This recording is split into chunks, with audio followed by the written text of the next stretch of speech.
Assalamualaikum warahmatullahi wabarakatuh. Salam sehat untuk kita semua. Semoga kita semua selalu mendapat lindungan Allah Subhanahu wa Ta'ala ya. Diberikan nikmat sehat walafiat serta dimudahkan segala urusannya. Amin ya Robbal 'Alamin. Kesempatan kali ini Mimin akan membagikan satu cerita misteri. Seperti apa ceritanya? Mari kita mulai.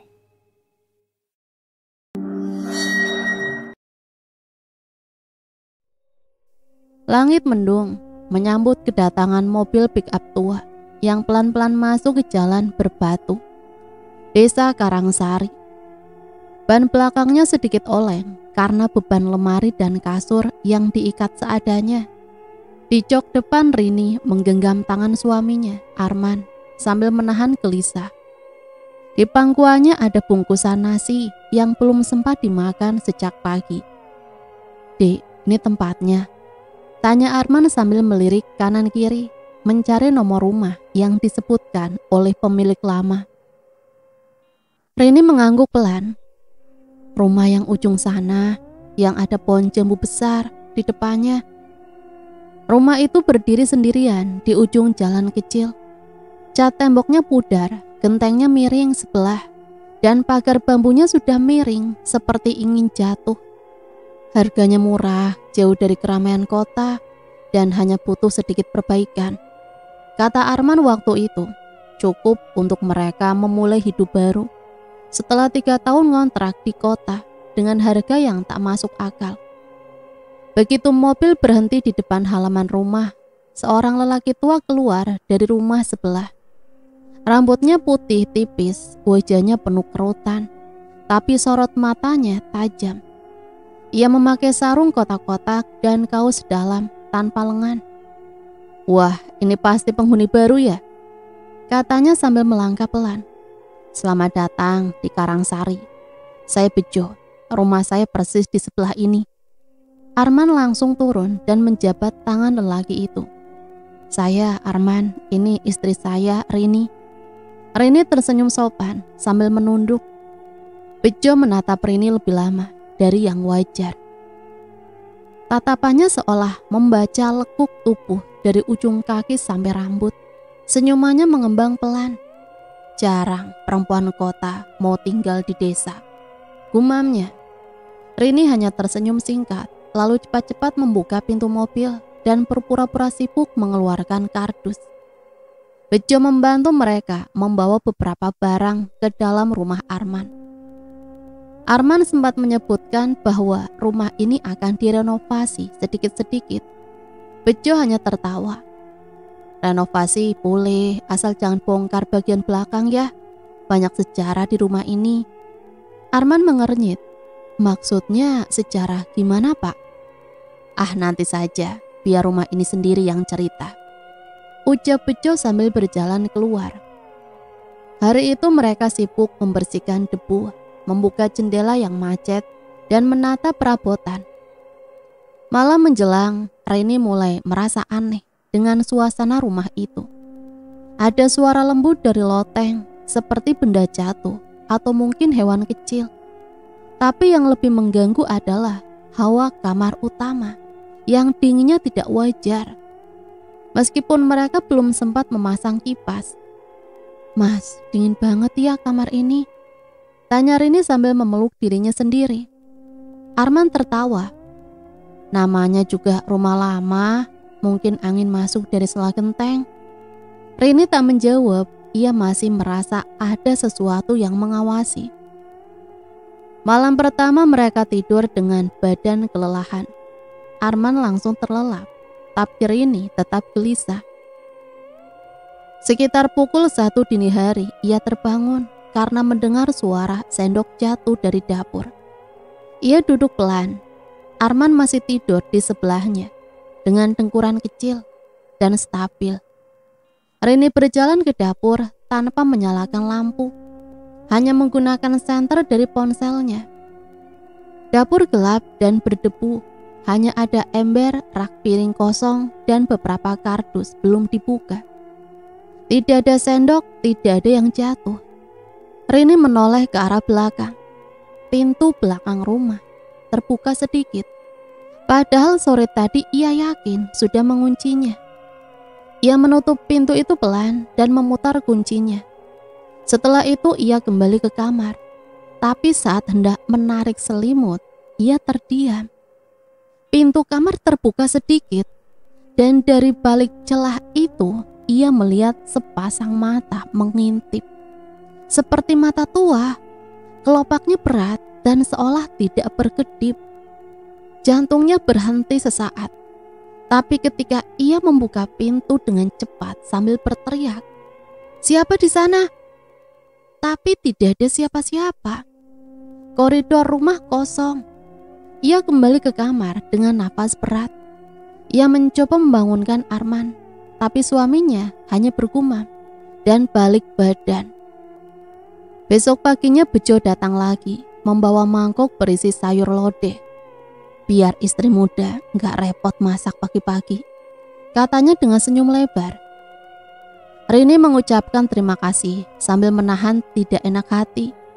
Tapi kali ini Bejo berdiri agak lama di pintu, matanya menatap isi rumah. "Masih sama ya?" gumamnya. "Maaf, maksudnya..." Rini bingung. "Ah bukan, rumah ini memang begitu. Dulu juga istrinya suka masak pagi-pagi, tapi akhirnya dia yang dimasak sama nasib," ujar Bejo lalu tertawa sendiri. Rini terdiam. Bejo berjalan pergi tanpa menjelaskan apapun lagi. Malam kedua Rini mendengar suara langkah dari loteng. Arman mencoba naik untuk melihat, tapi tidak menemukan apapun kecuali sarang laba-laba dan debu. "Paling tikus, Dek. Besok kita beli racun tikus," ujar Arman. Tapi malam berikutnya suara itu makin jelas. Kali ini bukan hanya langkah, tapi seperti suara diseret. Seperti tubuh diseret pelan. Rini tidak tidur. Ia duduk memeluk lutut sambil menatap langit-langit kamar. Tiba-tiba lampu berkedip 3 kali, lalu padam sendiri. Dan suara itu berhenti. Esok harinya Rini menemukan sesuatu yang membuat bulu kuduknya berdiri. Di selasar dapur yang belum dibereskan, ada potongan foto. Di dalamnya tampak seorang perempuan muda berdiri di dapur yang sama dengan latar belakang persis seperti rumah ini. Tapi yang membuat Rini nyaris menjatuhkan gelas di tangannya adalah di belakang perempuan itu tampak bayangan lelaki tua dengan wajah yang sangat mirip dengan Pak Bejo. Pagi itu Rini berdiri di depan foto usang yang baru saja ia temukan semalam. Foto itu kini ia letakkan di meja makan, menyandar pada dinding, tepat di samping gelas yang belum sempat ia cuci.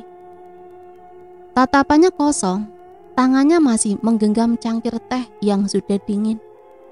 Ia memandangi wajah perempuan dalam foto itu. Perempuan itu cantik, mengenakan daster bunga-bunga, berdiri dengan senyum tipis. Tapi yang mencengkram perasaannya adalah sosok laki-laki tua yang berdiri samar di belakang. Baju putih dengan sarung kotak-kotak. Wajahnya nyaris tak berubah meski foto itu sudah tua. Pak Bejo. Langkah kaki Arman membuyarkan lamunannya. Ia baru bangun, rambutnya acak-acakan dan masih menguap. "Dek, kamu ngapain dari tadi bengong?" Rini tidak langsung menjawab. Ia menyodorkan foto itu. "Mas, lihat ini." Arman menatap sebentar lalu mengernyit. "Siapa ini?" "Aku juga nggak tahu. Tapi lihat yang di belakang itu. Itu Pak Bejo kan?" Arman memicingkan mata. "Iya, mirip. Tapi ini kan foto lama, bisa jadi bukan dia." "Kalau bukan, kenapa wajahnya bisa sama persis? Dan kenapa bisa ada di dapur kita?" Arman mengangkat bahu. Mungkin pemilik rumah sebelumnya memang kenal dia. Wajarlah kalau tetangga sebelah. Dulu juga sering kesini. Tapi tatapannya seram, Mas. Aku kayak ngerasa dia bukan cuma tetangga. Arman memeluk istrinya dari belakang. "Jangan terlalu dipikirin, nanti malah jadi takut sendiri. Tapi Rini tidak bisa berhenti berpikir dan firasatnya semakin menguat. Saat siangnya Pak Bejo datang tanpa mengetuk, langsung muncul di depan pintu sambil membawa termos kecil. Ini wedang jahe buat angetin badan. Apalagi kalau malam-malam sering dingin ya Mbak Rini, ucapnya sambil melirik ke dalam rumah. Rini berusaha tersenyum sopan. Terima kasih Pak, tapi kami lagi makan, mungkin nanti saja. Wah, saya ganggu ya? Pak Bejo tertawa pelan, tapi matanya tajam memperhatikan tubuh Rini dari ujung rambut sampai kaki. Arman muncul di belakang, mencoba memotong situasi. Terima kasih Pak Bejo, nanti kami nikmati wedangnya. Bejo menoleh cepat. Oh, Mas Arman di rumah ya? Saya kira lagi keluar kerja. Kayak kemarin, biasanya Mbak Rini sendirian kan? Ucapan itu membuat Rini menggigil. Dalam hati ia mencatat, Bejo tahu kapan Arman pergi. Terlalu tahu.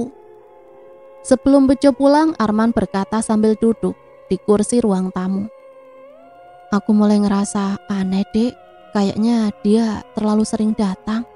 Kayak sengaja nyari alasan aja. Rini hanya mengangguk. Tapi malamnya keanehan makin menjadi.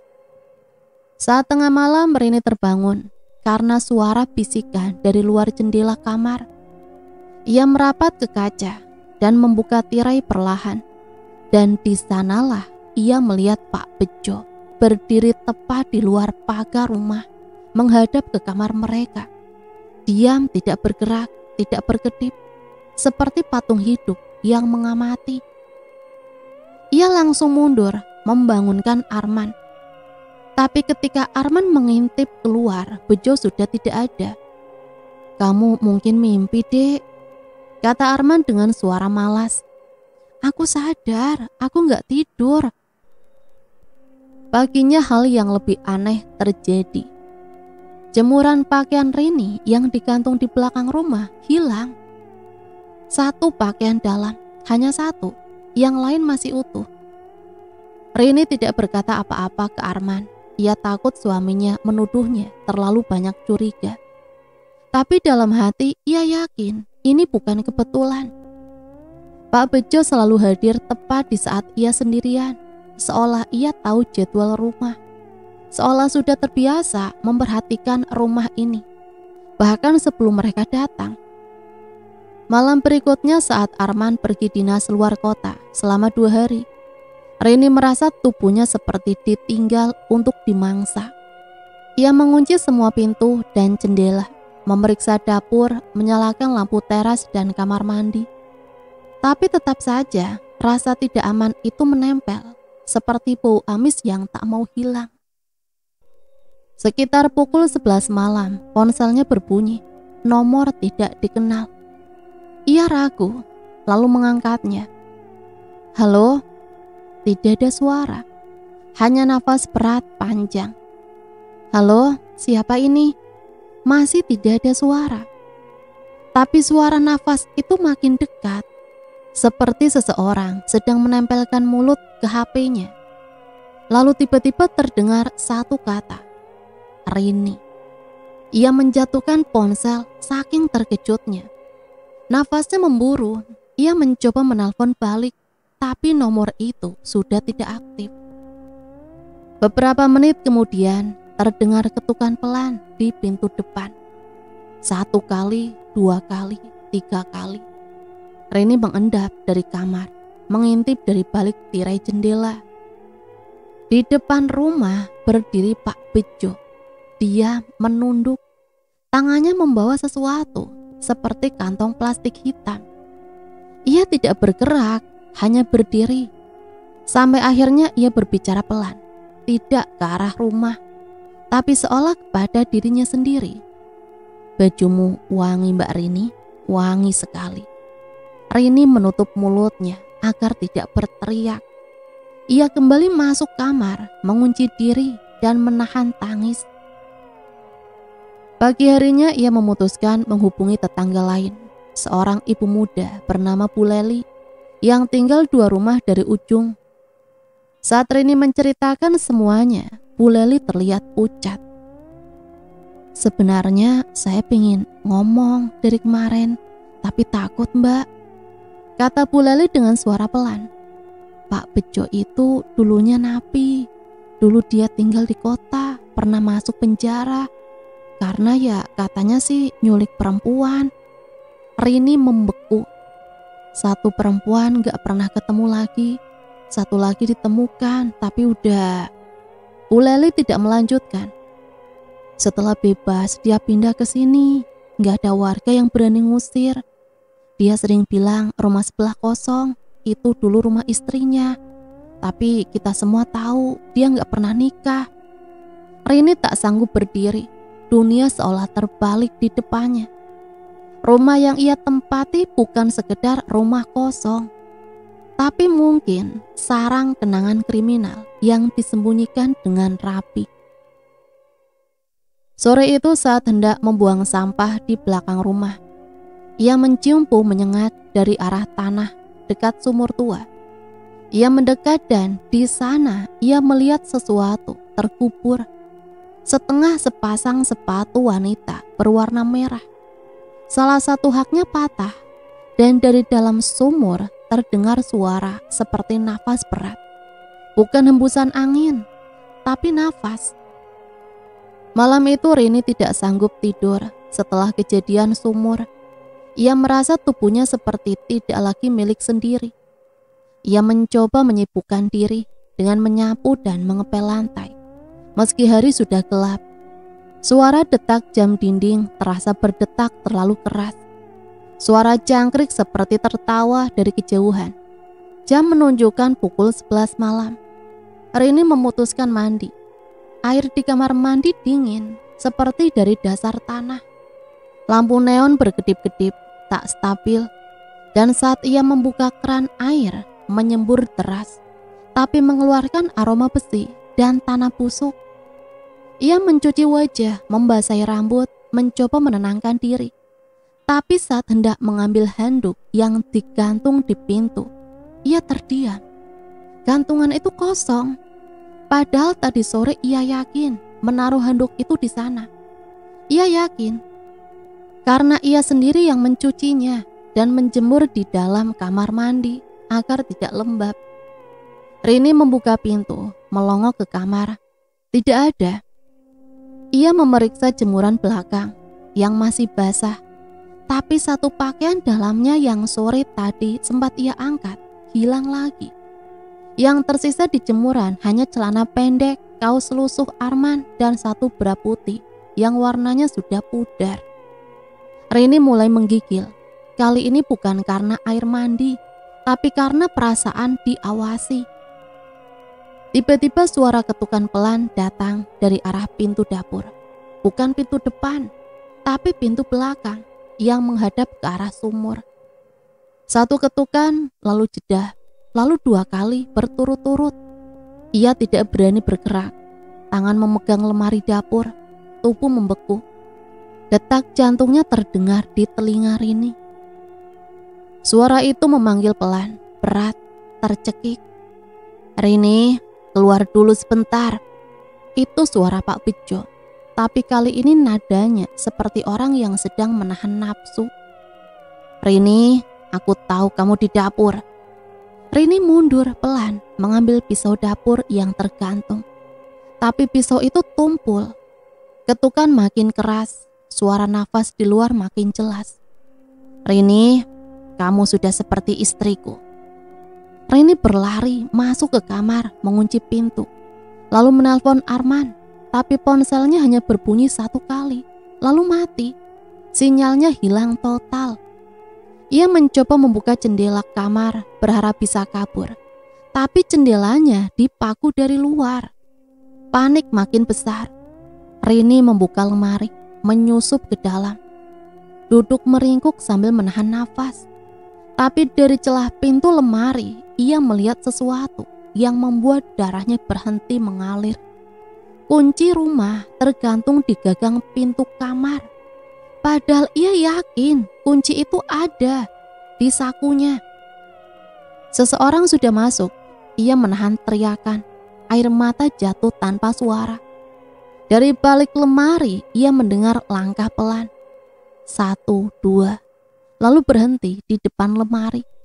Sunyi. Tiba-tiba pintu lemari terbuka pelan.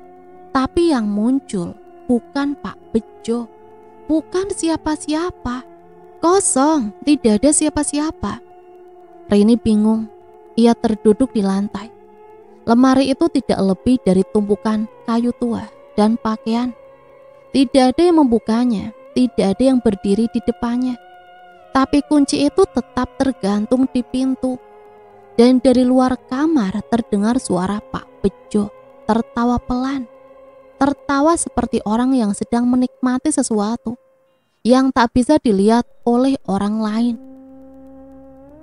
Keesokan harinya, Rini memberanikan diri mendatangi kepala dusun. Ia menceritakan apa yang terjadi kepada kepala dusun. Tapi kepala dusun hanya terdiam, lama lalu berkata pelan, "Kami tahu siapa Pak Bejo, tapi dia punya surat bebas murni dari penjara. Kami tidak bisa mengusirnya. Dan dia pernah bilang, rumah itu milik istrinya yang dulu tinggal di rumah itu. Tapi kami gak pernah lihat istrinya, hanya tahu suatu malam rumah itu dikosongkan tanpa jejak. Lalu dipasang plang dijual, tapi tidak ada yang mau beli sampai kalian datang." Rini terdiam. Kalau memang takut, Bu Rini pindah saja. Tapi jangan pernah berhadapan langsung dengan Pak Bejo, jangan. Karena dia... Kepala dusun tidak melanjutkan. Rini pulang dengan perasaan yang lebih buruk dari sebelumnya. Di pagar rumah ia melihat sesuatu yang membuat tangannya gemetar. Satu celana dalamnya digantung dengan penjepit kertas kecil bertuliskan tangan. "Terima kasih atas wanginya. Aku simpan tanda tangan di bawahnya. Bejo." Rini langsung merobek kertas itu dan lari masuk ke dalam. Tak bisa lagi membedakan mana rasa takut dan mana rasa jijik. Malamnya ia menyalakan semua lampu, tidak tidur dan menunggu Arman pulang besok pagi. Tapi saat membuka lemari dapur untuk mengambil minum, ia melihat ada sesuatu yang dilipat rapi di dalam handuk yang hilang. Kering, bersih, dan berbau sabun laki-laki. Rini langsung pingsan. Pagi harinya suara motor tukang sayur lewat, diselingi ayam berkokok dan anak kecil menangis di rumah sebelah. Tapi pagi itu terasa ganjil. Rumah Rini dan Arman sunyi seperti ruang tunggu rumah sakit. Hampa, dingin, dan penuh rasa khawatir yang menggantung. Arman baru tiba dari luar kota malam tadi. Dan pagi ini ia mendapati istrinya pucat, linglung, dan terus memeluk lutut di sudut dapur. "Dek, kamu mimpi buruk lagi?" Rini tak menjawab, ia hanya menggeleng pelan, matanya bengkak. Arman menuangkan air ke dalam gelas, lalu duduk di sebelahnya. "Kalau kamu gak tahan di sini, kita cari rumah lain ya. Gak usah nunggu kontrak habis, aku bisa cari kerja tambahan." Rini masih tak bicara, tapi dalam hati ia tahu satu hal. Jika mereka bertahan seminggu lagi, mungkin ia tidak akan keluar hidup-hidup. Siangnya saat Arman sedang menyapu halaman depan, datang seorang tukang pos naik sepeda motor. Ia menyerahkan amplop coklat bertuliskan nama Arman, lengkap, tanpa perangko dari kantor lama. "Pak, tadi ada orang nitip di pos ronda, katanya penting." Arman membuka amplop itu di ruang tamu. Isinya surat panggilan kerja. Judulnya mencolok. Undangan interview ulang PT Cahaya. Arman mengernyit. Ini aneh, aku udah resign dari mereka 2 tahun lalu, mana mungkin mereka manggil lagi.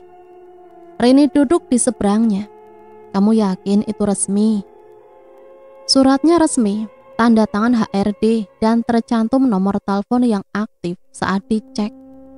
Aneh, tapi ini bisa jadi kesempatan. "Aku berangkat dulu besok pagi ya, paling cuma 2 hari. Rini langsung merasa dingin. 2 hari? Lagi-lagi 2 hari, ia harus sendirian. Malam harinya saat Arman tidur pulas, ia terjaga di kasur. Ia merasakan udara kamar mendadak berat, seperti ada sesuatu di langit-langit. Dan benar saja, saat ia menoleh ke ventilasi atas dinding, ia melihat mata, sepasang mata menatapnya dari lubang ventilasi yang seharusnya terlalu sempit untuk kepala manusia. Mata itu tak berkedip, menyala samar seperti pantulan cahaya dari dalam kegelapan, lalu hilang seketika. Pagi datang terlalu cepat. Arman pamit dengan pelukan cepat, tas rangsel di pundak dan janji akan segera kembali. Reni mengantarnya sampai pagar. Pak Bejo muncul dari sisi rumah, membawa rokok kretek dan senyum yang terlewat manis. "Mau pergi jauh, Mas?" tanyanya datar. "Iya, Pak, interview kerja." "Wah, rezeki nih. Istrinya sendirian dong ditinggal," ucapnya sambil tertawa pelan. Ia menyodorkan pisang goreng yang ia bawa di nampan kecil. Arman menolaknya halus. Reni hanya diam, matanya tak lepas dari wajah Pak Bejo. Saat Arman sudah pergi, Reni kembali ke dalam rumah dan mengunci semua pintu. Ia menyimpan pisau dapur di bawah bantal. Telepon genggam ia taruh di saku daster. Ia mandi sebentar, hanya sekedar menyiram tubuh. Tapi saat hendak keluar dari kamar mandi, langkahnya terhenti. Ada kertas tertempel di kaca cermin, ditulis dengan spidol merah. "Hari ini kamu wangi sekali, istriku." Tulisan itu tidak ada tadi pagi. Tangannya gemetar saat melepas kertas itu. Air di keran tiba-tiba mengalir sendiri. Wastafel meluap, dan saat ia mencoba menutup keran airnya, berubah warna keruh, merah, seperti air rendaman kain haid. Ia muntah di lantai, tapi di balik rasa mual itu, ada satu hal yang lebih membakar rasa marah. Dia tahu siapa yang menulis itu, dan dia tahu satu hal, ini tidak akan berhenti hanya dengan berdiam diri. Sore itu ia memberanikan diri pergi ke rumah Bu Leli. Ia mengetuk pelan sambil membawa foto tua yang ia temukan di dapur. Bu Leli melihat foto itu dan langsung menutup pintu. "Mbak, foto ini dari mana?" "Dapurku. Lihat laki-laki di belakang perempuan itu. Itu kan Pak Bejo." Bu Leli mengangguk pelan. "Itu istri simpanannya dulu, tinggal di rumahmu. Tapi perempuan itu menghilang. Warga nggak pernah lapor polisi karena nggak ada keluarga yang cari. Katanya perempuan itu yatim piatu. Kami cuma tahu malam terakhir sebelum menghilang, dia teriak-teriak minta tolong. Tapi nggak ada yang berani menolongnya. Dan pagi-paginya, warga melihat Pak Bejo bawa bungkusan karung pagi-pagi sekali. Lalu bilang istrinya kabur." Reni menelan ludah. Ia kembali ke rumah menjelang maghrib. Tapi sebelum sampai di pintu, ia melihat benda menggantung di gagang pintu. Handuknya yang semalam ia cuci sendiri, kering, rapi, tapi terlipat seperti bungkusan hadiah, dengan satu helai rambut panjang yang dicepit di tengahnya. Malam itu Rini tidak bisa tidur. Ia duduk di ruang tamu. TV menyala tanpa suara, tapi pintu kamar mandi membuka sendiri. Angin lewat seperti bisikan lembut, dan saat ia melihat ke cermin dekat dapur, ia tahu satu hal. Wajahnya sedang dilukis oleh orang gila yang jatuh cinta dengan obsesi membunuh. Tengah malam ketukan terdengar dari bawah rumah, dari lantai ruang tengah. Seolah ada seseorang yang sedang mengetuk dari ruang kosong di bawahnya. Dan dari balik lubang ventilasi, suara Pak Bejo terdengar sedang menyanyi lagu Jawa tentang pengantin baru yang tidak bisa tidur karena terlalu cantik untuk dilepas. Malam itu seperti tak punya ujung. Jam dinding di ruang tamu terus berdetak, tapi waktu seolah tidak bergeser. Dari pukul 2 hujan turun pelan seperti irama kematian yang disusun dalam tetesan air. Rini duduk di kursi rotan tua, tubuhnya menggigil meski tak ada angin. Tangannya gemetar, pisau dapur yang kini tumpul tapi tetap ia genggam seperti pegangan hidup. Dari langit-langit rumah masih terdengar suara langkah berjalan lambat, berat seperti ada seseorang atau sesuatu yang dengan sabar menunggu waktunya turun ke bumi. Suara itu berhenti di atas ruang tamu, tepat di atas kepala Rini. Tiba-tiba sesuatu jatuh dari langit-langit, sekilas seperti potongan kayu. Tapi saat Rini mendekat, jantungnya berhenti sepersekian detik. Itu adalah sumpal kain, sepotong kain dalaman wanita yang dipilin dan diikat karet rambut miliknya sendiri. Ia mundur perlahan, menelan nafas, menatap langit-langit dengan ngeri. Tapi tidak ada celah, tidak ada. Pintu kamar belakang tiba-tiba berderit pelan. Rini berbalik, lampu berkedip sekali, lalu mati. Rumah gelap total, dan dalam gelap itu ia mendengar nafas. Bukan nafasnya sendiri, tapi nafas seseorang di dekatnya. Rini. Suaranya tidak seperti Pak Bejo, bukan seperti manusia, tapi seperti rekaman suara yang sudah diputar. Kali ini suaranya serak, melambat, menyiksa Rini. Kamu sekarang milikku. Seketika Rini menjerit dan berlari menuju kamar, menutup pintu, menguncinya, dan mendorong meja ke belakang pintu sebagai ganjalan. Ia menyalakan senter dari ponsel, lalu berjongkok di bawah tempat tidur. Pisau masih ia genggam, tapi jari-jarinya lemas. Dalam kegelapan kamar, ia melihat bayangan kaki seseorang berdiri di luar jendela. Hanya berdiri, tak mengetuk, tak bergerak. Tiba-tiba ponselnya bergetar. Pesan masuk dari nomor tidak dikenal. Jangan kunci pintunya, aku sudah di dalam. Rini menjatuhkan ponsel. Ia menoleh ke bawah tempat tidur. Di ujung ruangan ada tangan merayap masuk dari celah pintu. Bukan tangan utuh, tapi tangan tua dengan kuku hitam dan urat menonjol seperti tangan mayat yang masih hangat. Meja yang ia ganjal perlahan bergeser sendiri. Bunyi gesekan kayu itu membuat tubuh Rini seperti beku. Ia ingin lari, tapi tak bisa menggerakkan kakinya. Pintu terbuka sedikit, lalu berhenti. Sunyi, hening. Rini tak berani bergerak. Tapi tiba-tiba sesuatu dilemparkan ke dalam kamar. Surat, sebuah amplop putih dengan tulisan tangan, seperti coretan anak kecil. Ia merangkak pelan, mendekatinya.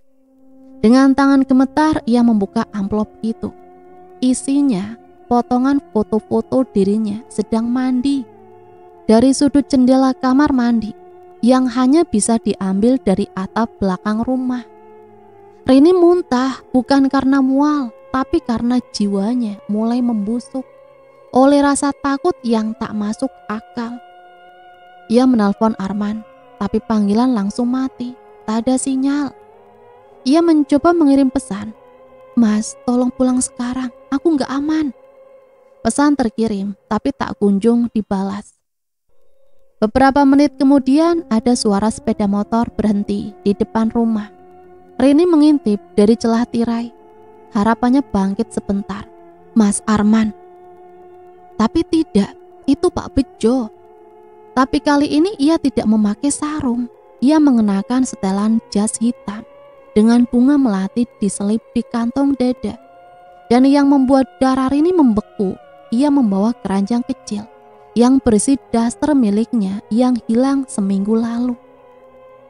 Pak Bejo berjalan ke depan rumah, menaburkan bunga di tangga teras, lalu mengikat sehelai pita merah muda di gagang pintu. Ia membuka mulutnya, lalu mulai menyanyikan lagu Jawa, Golek Manten Anyar. Seketika air mata Rini mengalir. Ia tahu, lagu itu lagu pengantin. pengantin yang disiapkan untuk dikuburkan hidup-hidup. Rini menyalakan senter dan lari ke kamar belakang, tapi kakinya terantuk sesuatu. Ia terjatuh, wajahnya membentur lantai. Saat ia bangun, senter sudah padam, tapi di depannya tergolek kepala boneka.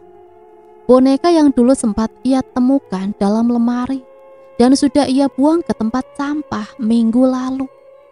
Tapi kali ini kepala boneka itu bukan terbuat dari plastik. Ia seperti dikuliti dan matanya memakai manik-manik miliknya yang hilang dari bros dasternya 2 hari lalu. Rini menjerit, ia menggedor pintu mencoba lari keluar. Tapi suara-suara motor terdengar lagi dari kejauhan.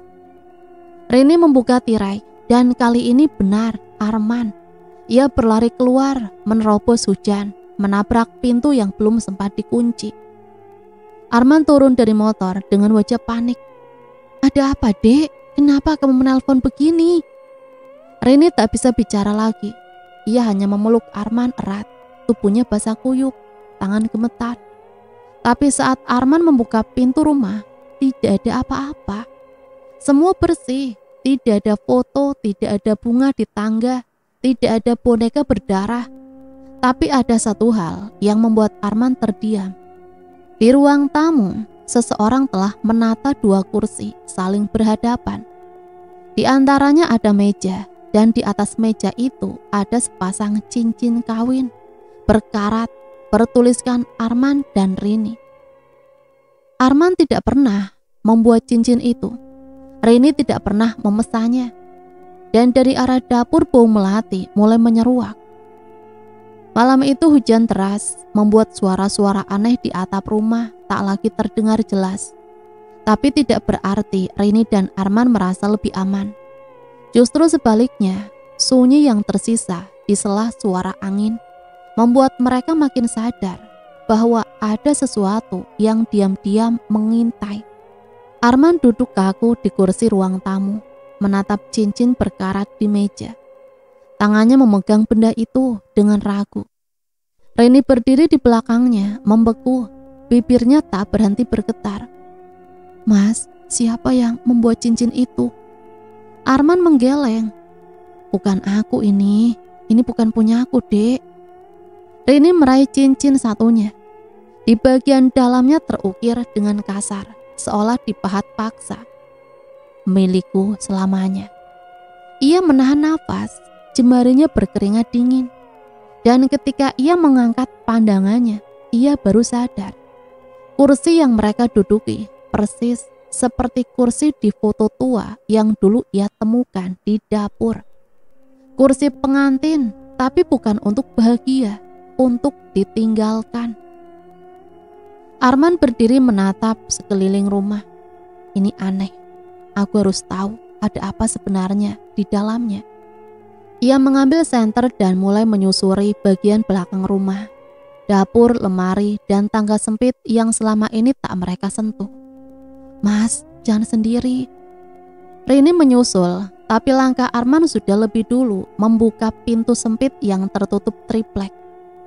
Di baliknya ada tangga menurun gelap dan berdebu. Bau tanah dan besi tua penusuk hidung. "Ini ruang bawah tanah," gumam Arman. Tak ada yang tahu rumah itu punya ruangan seperti itu. Bahkan pemilik lama tidak pernah menyebutkannya. Mereka turun perlahan, tangga kayunya berderit setiap diinjak. Dinding di sisi kiri penuh coretan tidak jelas. Hurufnya seperti campuran tulisan Latin Jawa kuno dan coretan anak kecil yang terobsesi pada satu hal. Rini. "Rini, Rini milikku, Mas. Rini milikku." Suara Rini nyaris tenggelam setelah melewati sekitar 10 anak tangga. Mereka tiba di ruangan kecil remang dengan satu lampu bolam tua menggantung dari langit-langit. Di sana mereka melihat meja kayu penuh foto-foto perempuan. Puluhan wajah-wajah berbeda, tapi semuanya menunjukkan ekspresi sama. Takut, pasrah, dan penuh luka. Beberapa foto sudah usang, warnanya pudar, Tapi satu yang paling mencolok, foto Rini dari sudut jendela kamar mandi yang ia lihat tempo hari. Ini rumah penyimpanan obsesi, gumam Arman. Di ujung ruangan ada lemari besi tua terkunci. Arman mencoba membukanya, tapi gagal. Di samping lemari itu ada buku catatan lusuh. Sampulnya robek, tulisannya sudah pudar. Arman mencoba perlahan. Isinya adalah daftar nama. Sulastri 1991 hilang. Murni 1993 ditemukan mati di sumur. Larasati 1994 tidak ditemukan. Niken 1992 dilaporkan kabur. Sari 2002 tidak dicari. Dina 2006 dibungkam. Rini 2024 ditakdirkan. Seketika Rini jatuh terduduk, nafasnya pendek, matanya membesar, menatap baris terakhir itu. Namanya dicetak dengan tinta merah. Satu-satunya nama yang dikapitalkan dan satu-satunya yang diikuti kata ditakdirkan. Arman menggigit bibir. Dia bejo, dia udah merencanakan ini semua dari lama. Tiba-tiba suara pintu atas tertutup sendiri, lalu terkunci dari luar. Mereka terkunci di bawah. Arman memanjat kembali, menghantam pintu dengan bahunya, tapi tak bergeming. "Pak Bejo!" teriaknya. "Buka, dasar gila!" Dari balik ventilasi kecil di atas tangga, suara Pak Bejo terdengar pelan, manis, seperti pria tua menyambut cucunya. "Bapakmu pamit Rini, sekarang kamu milikku. Tak akan kemana-mana lagi, sudah waktunya kita hidup bersama." Suara langkahnya menjauh, lalu sunyi.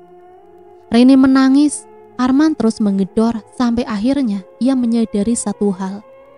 Udara di ruang bawah tanah makin tipis. Mereka akan mati. Tapi sebelum itu terjadi, Rini menunjuk ke dinding belakang ruangan. Di sana ada papan tipis. Ia mencoba mencongkelnya. Di baliknya, terowongan kecil cukup untuk satu orang merangkak. Tanpa pikir panjang, mereka masuk ke sana. Gelap, pengap, tapi itu satu-satunya jalan keluar. Terowongan itu membawa mereka ke balik sumur tua di belakang rumah mereka. Mereka keluar dengan tubuh penuh lumpur, mata sembab dan nafas setengah mati. Dan dari balik semak-semak mereka melihat Pak Bejo duduk di beranda, memainkan biola tua. Wajahnya seperti orang yang sedang jatuh cinta. Tapi di depannya ia menatap gaun putih yang digantung dan berbicara sendiri. "Tenang pengantinku, belum mati.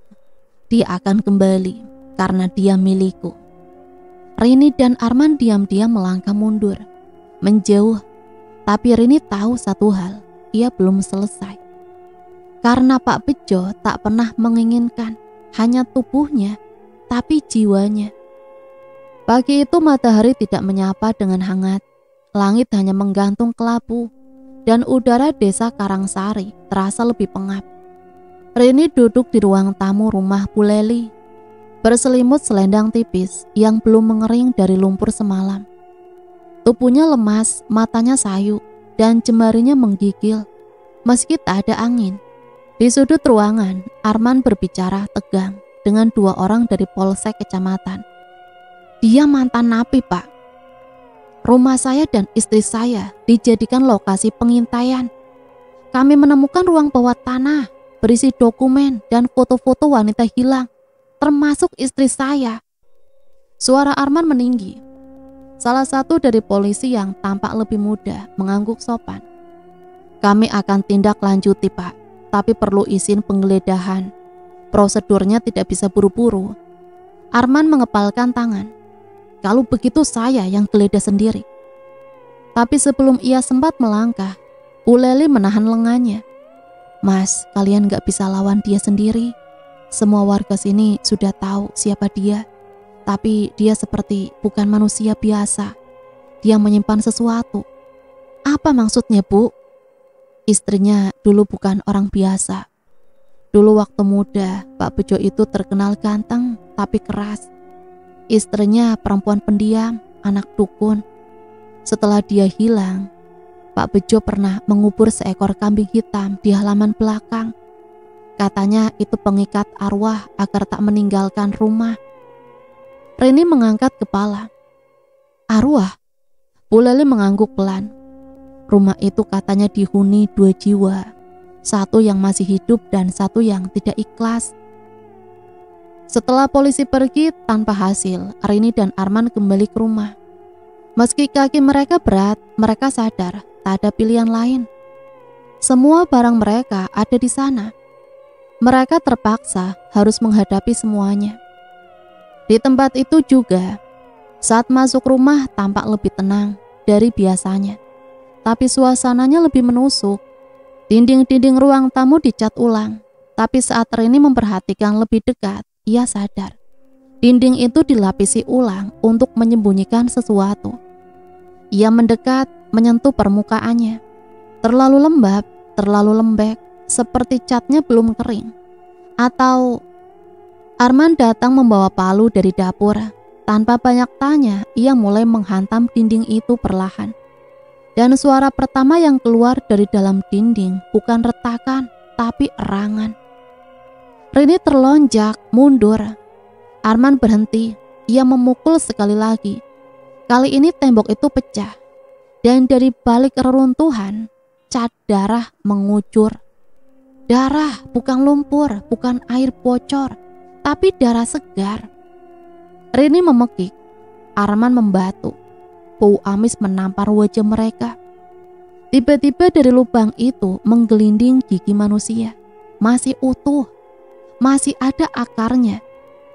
Rini tersungkur memegangi mulutnya sendiri, seolah gigi itu bisa saja miliknya. Arman merokok lebih dalam, menarik sesuatu dari dalam dinding. Rambut, segumpal rambut panjang terikat pita merah muda. Dan tertulis di kertas kecil yang terlipat di sisinya. Yang pernah kuikat tak boleh lepas. Yang pernah kucintai tak boleh lupa. Yang pernah kuhamili tak boleh pergi. Rini terisak, ia berlari ke kamar. Tapi kamar itu tak seperti kemarin. Tempat tidurnya berubah posisi. Di atasnya tergeletak baju pengantin putih lengkap dengan selendang dan jarik. Dan di dinding kamar tergurat tulisan besar merah. Sebelum dia sudah ada 5. Arman masuk dan melihat pemandangan itu. Ia marah. Kali ini benar-benar marah. Ia membuka semua laci, merobek kasur, membongkar isi lemari. Dan akhirnya di bawah lantai kayu kamar, ia menemukan sebuah peti kecil terkunci. Rini mendekat. Ia berjongkok memegangi sisi peti itu sambil berbisik. Kita buka sekarang, Mas. Aku gak tahan lagi dengan ini. Dengan linggis kecil dari dapur, Arman membuka peti itu perlahan. Isinya potongan-potongan tubuh wanita. Rambut kepang pita, leher kalung emas. Semua dalam kondisi utuh, disimpan seperti kenangan atau koleksi. Dan di dasar peti ada satu buku lusuh, buku harian. Rini membacanya, tangannya gemetar. Isi halaman terakhir, Rini datang. Aku tahu, ini terakhirku. Tubuhnya cocok, wajahnya nyaris sama. Kalau dia menolak, akan kuikat jiwanya. Kalau dia kabur, akan kupanggil dia lewat darah. Kalau dia mati, dia akan tinggal bersamaku di dinding yang sama. Rini menutup buku itu. Tangisannya berubah menjadi jeritan. Arman langsung menarik tangannya. Kita pergi sekarang. Rumah ini bukan tempat manusia tinggal. Saat mereka bergegas keluar, Rini menoleh ke belakang. Dan untuk pertama kalinya, ia melihat sesuatu berdiri di dalam rumah itu. Di balik jendela kamar, di balik kelambu putih yang berkibar. Sosok wanita dengan wajah rusak mengenakan daster miliknya. Sosok itu menatap Rini lalu tersenyum. Tapi senyumannya sama seperti Pak Bejo. senyum yang tidak pernah punya alasan. Arman dan Rini meninggalkan rumah itu malam itu juga. Mereka menumpang di rumah kepala dusun, Pak Harto, yang akhirnya percaya setelah diperlihatkan foto-foto dari ruang bawah tanah dan tulisan berdarah di dinding kamar. Namun polisi belum bertindak. Mereka berdalih tak menemukan bukti fisik. Karena saat kembali ke rumah keesokan paginya bersama petugas, semua jejak menghilang, dinding bersih, tidak ada cat merah, tidak ada rambut, tidak ada peti, tidak ada ruang bawah tanah. Bisa jadi ini rekayasa, kata seorang penyidik dengan datar. Atau ilusi. Mungkin stres. Arman hampir meninju meja. Tapi saat itu seseorang datang dengan terburu-buru. Seorang ibu muda, Bu Erna, tetangga yang tinggal di rumah 2 petak dari rumah Bejo. Ia membawa anak laki-lakinya, Dodi, bocah berusia sekitar 9 tahun. Pendiam, tak pernah bicara dengan siapapun. Sejak kecil Dodi mengidap autisme berat, tapi dikenal sebagai anak jenius dalam meniru suara dan merekam bunyi secara akurat. Bahkan suara burung pun bisa ia tiru, nyaris sempurna. Anak saya dengar sesuatu malam-malam. Saya baru berani kasih tahu sekarang, ujar Bu Erna sambil menunjukkan alat rekam kecil dari kamar Dodi. Polisi meragukan, tapi saat rekaman itu diputar, ruangan jadi sunyi. Suara pertama yang terdengar adalah desahan laki-laki berat. Jelas bukan suara nafas biasa. Lalu suara bisikan, "Rini, kamu milikku, kamu milikku. Jangan kabur, kamu seperti dia. Dia dulu juga lari, aku temukan lagi."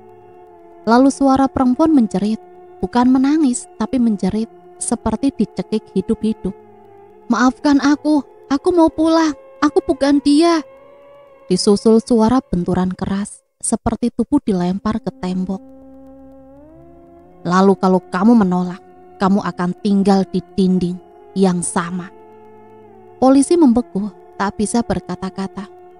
Rekaman berhenti dengan suara biola, lagu Jawa yang sama seperti yang dinyanyikan Bejo saat menaburkan bunga di tangga rumah Rini malam-malam. Arman berdiri, matanya menyala. "Kalau kalian tetap diam, saya sendiri yang usir orang itu dari desa ini. Saya atau dia yang mati." Polisi akhirnya menyelidiki rumah Bejo secara paksa malam itu juga. Namun saat mereka tiba, rumah Bejo terkunci. Tidak dari luar, tapi dari dalam. Dan dari celah ventilasi, asap hitam mengepul. Bukan asap api, tapi asap dupa. Polisi memaksa masuk lewat jendela. Dan yang mereka temukan di ruang tengah membuat satu petugas muntah seketika. Di tengah ruangan, Pak Bejo duduk bersila, matanya terbuka, tapi pupilnya menghilang. Mulutnya robek, dan di sekelilingnya ada lilin merah menyala. Tangannya menggenggam rambut panjang yang dikenali Rini, rambutnya sendiri yang sempat ia potong karena merasa terkutuk seminggu lalu. Dinding rumah dipenuhi tulisan dengan darah. "Kau milikku, dinding ini adalah rahim baru untukmu." Dan di dekat tubuh Bejo yang kini hanya duduk diam seperti boneka kayu, ada catatan lusuh sebuah buku. Kulitnya dari kulit kambing, bertuliskan huruf-huruf campur aduk, diterjemahkan oleh Pak Haji tua yang turut membantu. Catatan itu adalah ritual pengikat roh wanita yang disebut ajian jagat arwah pengantin dinding. Ritual di mana jiwa perempuan yang mirip dengan cinta pertama bisa dijadikan tumbal hidup dalam rumah dan akan hadir tiap malam seperti sosok yang menuruti obsesi pemiliknya. Jika perempuan itu menolak, tubuhnya akan menyatu dengan dinding, tapi jiwanya akan tetap menyanyi dalam tidur si pemuja. Rini terjatuh, tangisannya pecah. Ia mengerti selama ini bukan hanya tubuhnya yang diincar, tapi seluruh hidupnya. Bejo diamankan polisi, tapi anehnya ia tidak bicara satu kata pun. Tidak melawan, tidak mengelak. Ia hanya menatap Rini sekali tatapan. Tapi tatapannya kosong, seperti seseorang yang sedang kehilangan sesuatu yang tak bisa dijelaskan. Namun malam itu saat Rini dan Arman kembali ke rumah kepala dusun, Dodi tiba-tiba berkata untuk pertama kalinya sejak lahir, "Rini, jangan tidur di rumah itu. Dia belum pergi, dia masih di situ kok." Semua orang terdiam. Bu Erna menutup mulut anaknya. Rini menangis lebih dalam. Malam itu terasa sesuatu merayap pelan, seperti tangan yang pernah memeluknya di malam paling dingin. Dan rumah itu dari kejauhan terlihat berkedip seperti bernafas. Rumah itu tak pernah benar-benar mati. Meskipun Pak Bejo telah dibawa dengan borgol dan aparat berjaga selama 2 hari penuh, rumah itu tetap hidup, bernafas dalam diam, menatap dari dinding dan berbisik lewat celah ventilasi. Malam ketiga setelah penangkapan Bejo, Rini tidak bisa tidur. Setiap kali ia memejamkan mata, ia melihat wajah wanita yang rusak dengan mata melotot dan bibir berdarah muncul di balik tirai. Kadang dari cermin, kadang dari sudut ruangan yang paling gelap. Ia tak tahan lagi. Ia tahu satu hal, selama masih ada yang tertinggal di dalam rumah, itu semuanya belum selesai. Arman setuju, mereka memutuskan untuk kembali ke rumah pagi-pagi buta. Diam-diam sebelum polisi memutuskan menyegel penuh, bukan untuk tinggal, tapi untuk mengakhiri sesuatu yang belum selesai sejak puluhan tahun lalu. Langkah mereka pelan, tidak ada suara ayam, tidak ada angin, hanya suara kaki mereka di atas kerikil yang terasa seperti gemuruh. Pintu depan rumah itu kini tak terkunci. Entah disengaja atau rumah itu membiarkan mereka masuk. Begitu masuk mereka mencium bau lembab bercampur dupa lama. Dinding rumah tampak tenang, tapi jika diamati, seperti berdenyut, seolah ada sesuatu yang bergerak di balik lapisan temboknya. Rini menggenggam tangan Arman. "Kita buka semuanya hari ini, Mas, termasuk sumur." Arman mengangguk. Mereka menuju dapur belakang. Sumur itu masih ada, tak pernah tertutup sejak hari pertama mereka pindah. Tapi kini bagian bibirnya retak, batu-batunya mengelupas. Rini memutar katrol tali ember turun perlahan, tapi bunyinya tidak seperti biasa. Terdengar kosong. "Mas, ini bukan sumur air." Arman mengambil senter dan menyorot ke dalam. Tidak terlihat. Tapi di sisi sumur, ia menemukan bekas kayu tua yang disanggah mirip seperti pintu bawah tanah kecil yang tersembunyi di sisi tembok sumur. Dengan linggis Arman membuka papan itu. Di baliknya terbuka terowongan gelap selebar 1 orang. Aroma dari dalam seperti daging busuk dan dupa basi. Rini menelan ludah. "Kita turun. Kamu tunggu di atas." "Nggak bisa, harus turun bareng."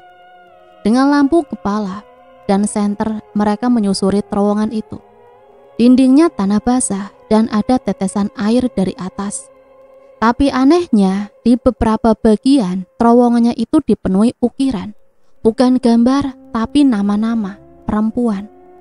Larasati, Niken, Sulastri, Dina, dan di ujungnya Rini. Langkah mereka makin pelan. Terowongan itu tak hanya panjang, tapi juga seperti membengkok ke dalam, seperti masuk ke perut bumi yang tidak diizinkan manusia biasa. Di situ titik mereka menemukan ruangan kecil, dindingnya dari batu bata. Di tengahnya ada kursi rotan yang sudah lapuk, tapi masih berdiri, dan lantainya ada bekas darah yang sudah menghitam. Di sisi dinding tergantung tali tambang, daster lama dan boneka tanpa kepala. "Tempat ini ruang penyimpanan," bisik Rini, suaranya pecah. Arman mendekat ke tembok dan menemukan sebuah paku yang menancap dalam, menahan foto perempuan. Semuanya korban Bejo. Di balik salah satu foto tertempel kertas kecil yang tertuliskan dengan tinta hitam, "Jiwa yang tak ikhlas tidak akan pernah pergi. jiwa yang tak pernah diterima akan selalu menempel.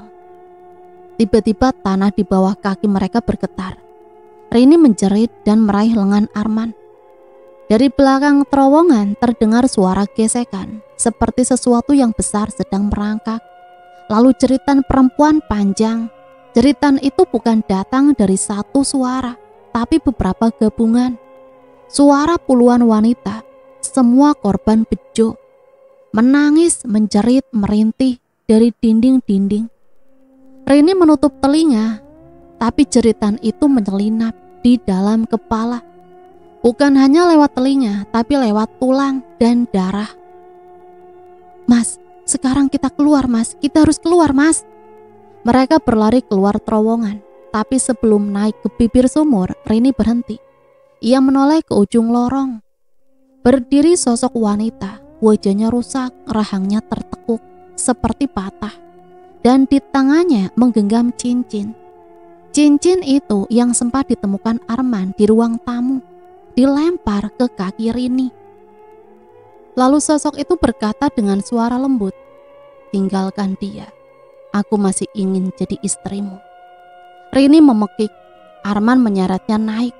Begitu mereka keluar dari sumur, langit mendadak hitam dan angin berputar seperti pusaran.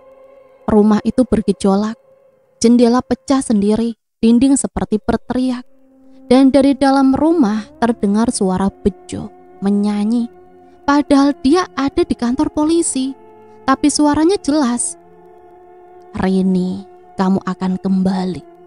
Mereka berlari menjauh dari rumah, tapi ketika sampai di jalan, mereka disambut oleh Pak Harto yang datang tergesa. Wajahnya pucat. "Pak Bejo mati di sel, gantung diri." Tapi anehnya, sebelum mati, dia menulis satu kalimat di tembok sel dengan darahnya sendiri. "Aku sudah menemukannya, kembali. Dia akan tinggal di dindingku selamanya." Rini jatuh berlutut di jalan, dan saat itu, dari kejauhan rumah mereka mengeluarkan cahaya merah, samar seperti cahaya lilin. Dan di balik jendela, Rini melihat sesosok berdiri, menatap keluar. Senyumannya tak asing, tapi tubuhnya tak bergerak, seperti sudah diganti. Malam menggantung seperti tirai hitam yang berat menutupi seluruh desa Karangsari. Rumah itu yang seharusnya telah ditinggalkan dan kosong, kini justru terlihat hidup. Nyala merah dari jendela lantai tampak jelas. Dari jalan seperti cahaya lilin atau mata. Rini berdiri di seberang jalan, gemetar, tangannya menggenggam erat lengan Arman. Tapi matanya tak berkedip menatap ke arah jendela itu. Tempat bayangan dirinya berdiri diam. Sejak beberapa menit lalu. "Ia bukan aku mas, ia bukan aku." Bisiknya nyaris tanpa suara. "Itu bukan aku mas." Arman ingin bicara, tapi suara dari dalam rumah mendahului. Jeritan-jeritan perempuan, tapi bukan hanya satu. Suara-suara itu datang dari berbagai arah dalam rumah. Bergantian seperti panggilan minta tolong dan tawa dalam tangisan. Jeritan itu kemudian berubah jadi lagu-lagu Jawa yang dinyanyikan lirih. Suaranya terdengar di dalam dinding. Rini menutup telinga, tapi suara itu masuk ke kepalanya, bergaung di dalam dada. Suhu tubuhnya turun, matanya mulai kabur. Tapi saat Arman mencoba memapahnya, tiba-tiba rumah itu bergetar. Tanah di bawah mereka retak. Genteng rumah tetangga ikut berdetak. Lampu-lampu jalan mati satu persatu. Dan di dalam rumah, bayangan wanita di jendela bergerak, tidak berjalan, tapi meluncur perlahan, seperti ditarik oleh udara, lalu menghilang. Arman membawa Rini ke rumah kepala dusun, tapi sebelum sampai mereka melihat orang-orang berkerumun di depan rumah Bu Erna. Suara gaduh terdengar, salah satu warga berkata dengan panik, "Dodi, anak Bu Erna, masuk ke rumah Pak Bejo tadi sore." Katanya dengar suara ibu yang panggil dari dalam. Rini langsung pucat. "Itu bukan suara saya, Bu." Mereka berlari kembali ke rumah Bejo yang kutukan itu. Pintu depan terbuka, di lantai ruang tamu, jejak lumpur kecil terlihat jelas. kecil seukuran anak-anak. "Dodi!" teriak Bu Erna histeris, tapi tak ada jawaban. Hanya suara pintu kamar belakang yang perlahan tertutup sendiri. Mereka masuk, bau darah keluar dari dinding. Langkah kaki mereka terasa berat, seperti ditahan oleh sesuatu yang tak kasat mata. Di ruang tamu, mereka melihat lilin merah menyala lagi, tapi kini jumlahnya 7. Mengelilingi kursi rotan yang dulu ditemukan di ruang bawah tanah. Dan di atas kursi itu duduk boneka, tapi bukan boneka biasa. Boneka itu memakai baju anak laki-laki, dan di lehernya tergantung rekaman suara. Arman mengambil rekaman itu, memutarnya. "Ibu, jangan panggil aku dari dalam dinding. Ibu jangan masuk ke tubuh yang bukan ibu. Aku takut, Bu." Lalu terdengar jeritan panjang, disusul suara seperti tubuh dibanting, dan suara daging yang dikoyak. Arman menjatuhkan alat rekam. Wajah yang ikut masuk mulai mundur. Tapi saat hendak keluar, pintu menutup sendiri. Korden jendela terbakar sendiri. Dari belakang dapur, suara tawa lelaki tua menggema, tawa bejo, padahal dia sudah mati. Rini menatap dinding dan matanya membesar. Ia menunjuk, tubuhnya gemetar. "Mas, itu lihat di dinding." Semua menoleh. Tembok rumah itu mulai membentuk wajah satu persatu, muncul dari retakan. Ada wajah Sulastri, ada wajah Larasati, ada wajah Dina, dan terakhir wajah Dodi. Mereka menangis, tapi air matanya bukan air, melainkan darah. Lalu dari tembok terdengar jeritan panjang. "Lepaskan aku bukan istrimu, aku bukan milikmu." Tiba-tiba dinding meledak, pecahan tembok berterbangan, debu tebal memenuhi ruangan. Arman menutupi tubuh Rini. Semua orang mundur, keluar rumah. Tapi saat debu mulai mereda, mereka melihat sosok di tengah ruangan. Pak Bejo berdiri dengan tubuh yang sudah membusuk, mata menghitam, tapi tetap mengenakan setelan jas hitam yang sama. Di tangannya tergenggam kepala boneka yang sudah basah darah. "Rini," gumamnya, "kamu kembali. Kamu tahu tempatmu di sini, di dalam dinding ini, di dalam diriku." Rini maju. "Aku bukan milikmu, Pak Bejo." "Kalau bukan milikku, kamu harus jadi bagian dari mereka." Tiba-tiba dari balik dinding, tangan-tangan wanita mencuat keluar, menarik Rini, menarik siapa saja.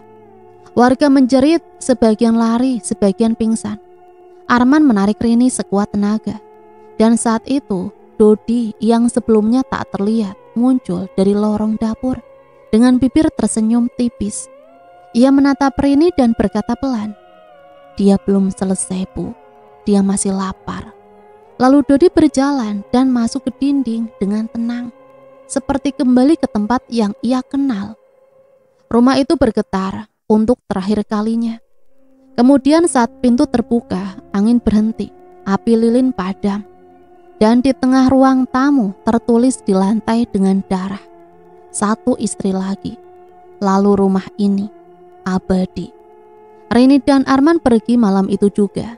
Tapi setiap mereka tidur, suara biola kadang masih terdengar dari jendela. Dan di mimpi ini, ia masih mendengar Bejo berbisik, "Aku akan menikahimu di dalam dinding. Kau tidak bisa pergi jauh." Dan cerita selesai sampai di sini. Semoga cerita ini bisa menemani hari-hari teman-teman semua ya. Sampai di sini Mimin pamit undur diri, mohon maaf apabila banyak salah kata. Matur nuwun, wassalamualaikum warahmatullahi wabarakatuh.